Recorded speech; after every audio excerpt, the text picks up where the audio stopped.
Medical కాలేజీల విషయంలో కూడా మీరు వచ్చి 100 డేస్ కూడా కంప్లీట్ కాలేదు. అంటే లాస్ట్ గవర్నమెంట్లో తీసుకొచ్చిన మెడికల్ కాలేజీలు ఆగిపోతున్నాయి. తర్వాత మెడికల్ సీట్స్ అన్ని ఆయన ఇచ్చిన జీవో ఒకసారి చదువుకోమనండి. ఆయన ఒక జీవో ఇచ్చాడు, ఆయన ముఖాన్ని తగిలిస్తా రాష్ట్రాన్ని తిప్పేదానికి.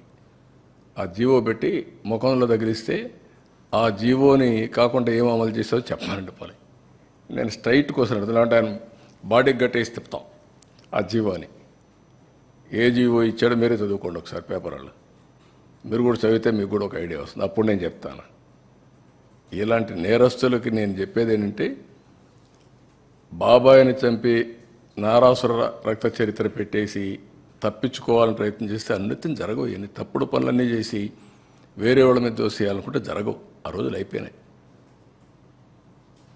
చెవికి కట్టి చూపిస్తాను ఊరంతా తిప్పి, పిచ్చి పిచ్చిగా అనుకుంటున్నా.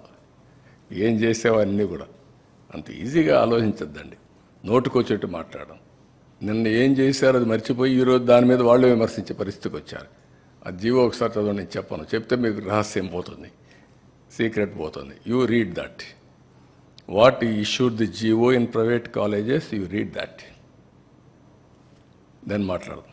పబ్లిక్లోకి పర్టికులర్గా ప్రభుత్వం మీద ఒక నెగిటివ్ ప్రచారం నేను కాదా, నువ్వు చదువయా చదువు. నేనని కదా సార్, అంటే ప్రభుత్వం పైన మీరు కష్టకాలంలో క్రైసిస్ నుంచి నేనేమంటానంటే, అంత ఇరిటేట్ అయిపోవాల్సిన పనిలే వీళ్ళ గురించి. ఇరిటేట్ అయిపోతే వచ్చేది కూడా ఏం లేదు. వీళ్ళు చెల్లని కాసులు ఇవే చేస్తారు. నేరస్తులు ఏమంటారు, ఇదే చేస్తూ ఉంటారు.